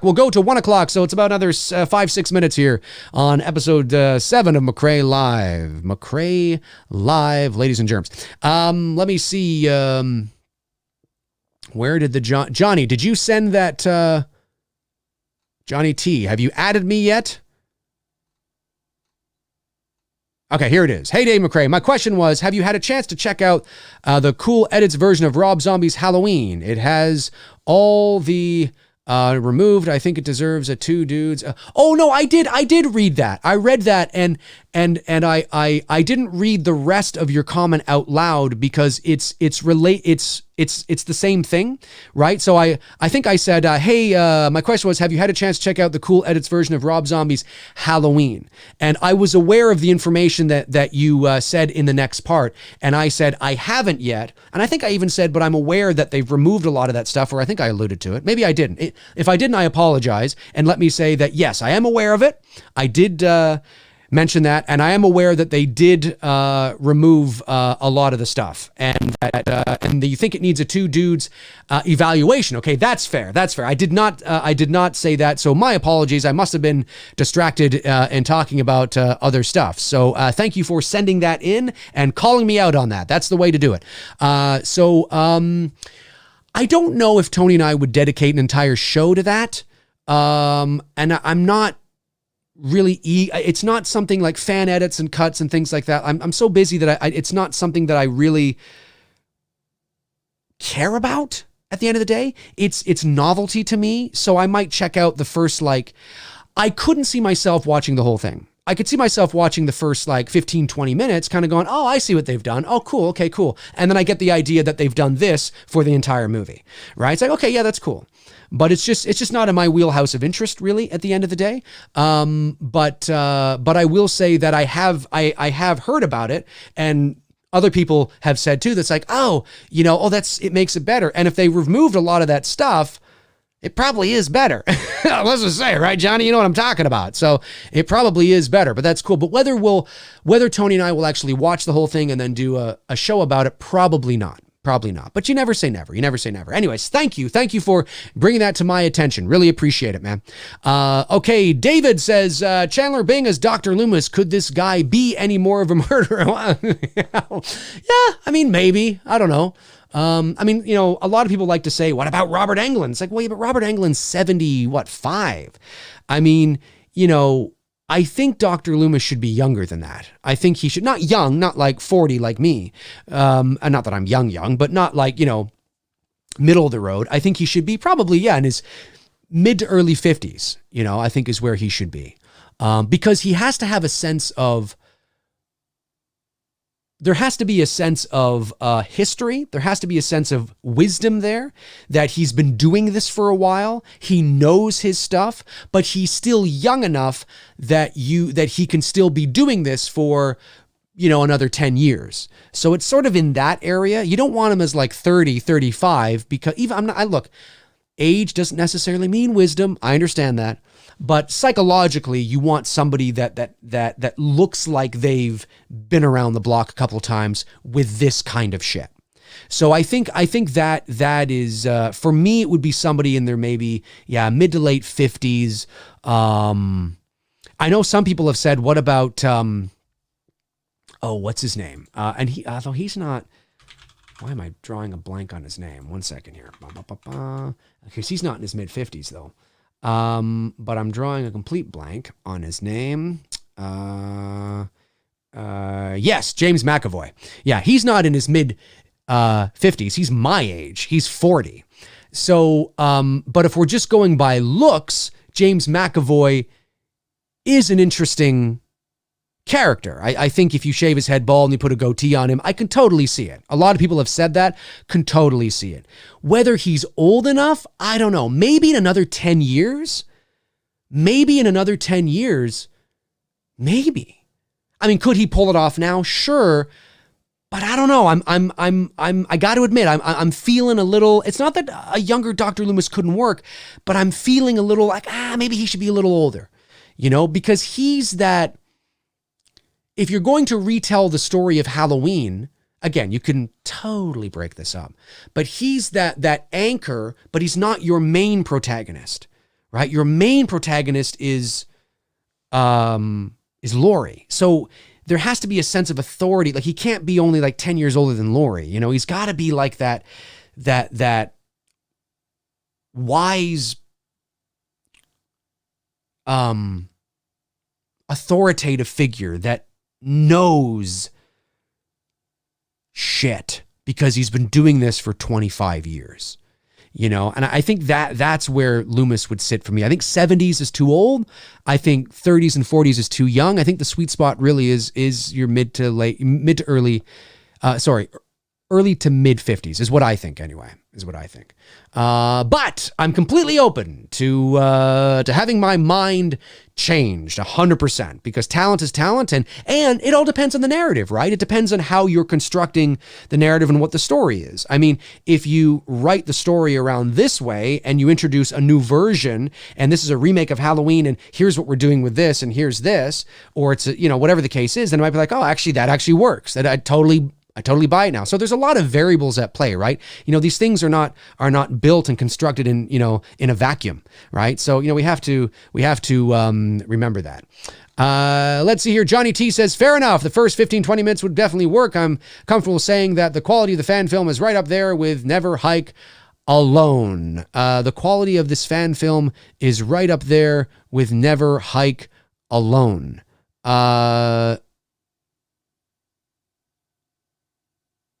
The quality of the fan film is Never Hike Alone. But I thought you were talking about the Rob Zombie edit. It's still Rob Zombie's movie. So I'm confused by that. Are you talking about an actual fan film done by independent filmmakers, or are you talking about Rob Zombie's Halloween that was edited by a fan to edit out all the nonsense? That's what I thought you were talking about, because I know that's going around. But if the quality's up there with Never Hike, well, I would imagine it would be, because it's still the same high production, multi-million-dollar film. I'm a little confused by that, but maybe I'm wrong. I don't know. We'll see. All right, folks, that is going to do it for me here on MCRAE Live, episode 7, talking Halloween and talking rankings and opening credits and all that kind of jazz. Really appreciate you guys tuning in again, here on this, here on this, this show. Sorry, I was looking at something else. Okay. Tuning in. Like I am here. What am I trying to say here? Yeah. So Monday nights, 2 Doozin's of Bullshit. Tuesday mornings here on MCRAE Live, and Thursday and Friday as well. I really appreciate you all tuning in. I appreciate your support to the channel. I appreciate the super chats. Even if you're not sending in super chats, I love that you're here. You're talking amongst each other. You're talking to me. You're asking questions. If I don't get to your question, remember, it's never personal. Maybe it'll be next week. There's always an idea. I've always thought about just taking the super chat questions, because I know some channels do that, but I don't want to do that. I don't think I'm a big enough channel to do that, but I don't want to do that because I want to answer lots of questions, because I like questions that are super chats. I like questions that are not super chats. I just like you guys. You guys is what I'm talking about. So I really appreciate your support, even if you're just watching. That's what it's all about. We're trying to build a really awesome community here, and I'm really excited to see where 2020 takes this channel and beyond. So last thing, Johnny T is just saying, I'm talking about the Rob Zombie 1 fan film remake is right up there, the quality with the Never Hike Alone. Oh, well then I am not familiar with that then. I thought you were talking about something else. I thought you were talking about Rob Zombie's Halloween, a fan edit of that, where they removed all of the trash and the hick and the skull fuck you bitch, and they redid it. That's what I thought you were talking about. I have not seen or was aware that there was a Halloween fan film created by independent filmmakers, and was a remake of Rob Zombie's Halloween 1. I'm not aware of that. So I'll take a YouTube search for that and see if I can find it. Appreciate it. All right, guys, that is going to do it for me. Like I said, I will be back on Thursday morning. Thursday morning talking about something. I don't know, talking about something, whatever the fuck you guys want to talk about. Well, not, whatever you want to talk about, whatever I want to talk about, whatever I want to talk about. And you guys just have to sit and listen to me for an hour. All right, that'll do it for me. I'll talk to you guys soon. Cheers.